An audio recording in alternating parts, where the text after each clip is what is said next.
Mga kababayan, ladies and gentlemen, Assalamualaikum, madayaw ug maayong adlaw kaninyong tanan. Magandang araw sa inyo lahat. Taos-puso nating kinikilala at binibigyan ng parangal ang katapangan, kabayanihan at paglilingkod ni Sergeant Jernel Ramiliano. Nasawi si Sergeant Ramiliano nito lamang December 17 sa Balayan, Batangas, habang nakikipaglaban sa teroristang New People's Army, ang armadong puwersa ng Communist Party of the Philippines. Si Sergeant Ramiliano ay isa lamang sa mga biktima ng karumal-dumal na gawain ng mga teroristang CPP, NPA at NDFP. Kabilang ang kanyang pamilya sa mga libo-libong pamilyang nawalan ng mahal sa buhay.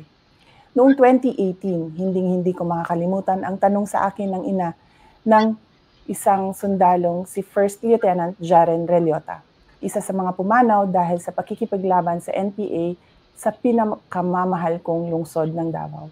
Paulit-ulit na sumasagi sa aking isipan ang tanong ng ina ni Jaren na nagsasabing, "Inday Sara, ilang anak pa ba namin ang mamamatay dahil sa mga teroristang NPA?" Marami pang Sergeant Ramiliano at First Lieutenant Relota ang magbubuwis ng buhay kung ipagsasawalang bahala natin ang traidor, mapanlinlang, at marahas na kalabang CPP, NPA at NDFP. Maraming kabataan din ang hindi makakapagtapos ng pag-aaral kung hahayaan natin silang mabiktima ng mga grupong ito upang gawing armadong terorista.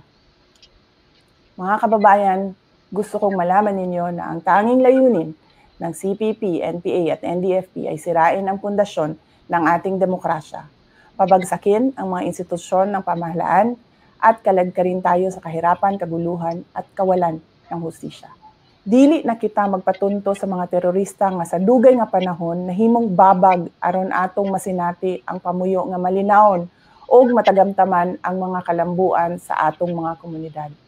Para naman po sa mga magulang, asawa, anak at buong pamilya ni Sergeant Jernel Ramiliano, nakikidalamhati po ako sa inyo at saludo po ako sa serbisyong ipinamalas ni Jernel sa ating mahal na Pilipinas.